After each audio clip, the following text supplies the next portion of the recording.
Достар, бүгін мына кеше қаза болған Айзада Қанатбек қызының өлімі бойынша бүгін шahar тұрғындары митингке шыққан. Ал ала қашудан құлам қаза болды деген мәліметтер таратылған.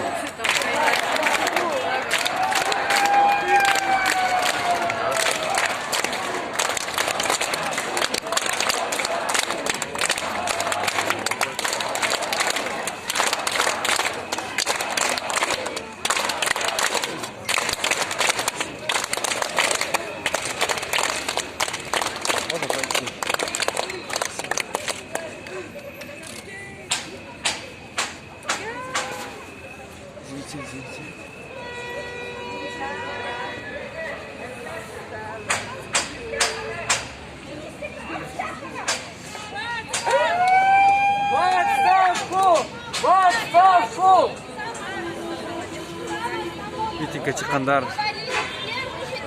будың начальнигиндағы қызматтан кетишин талап кылып атышат.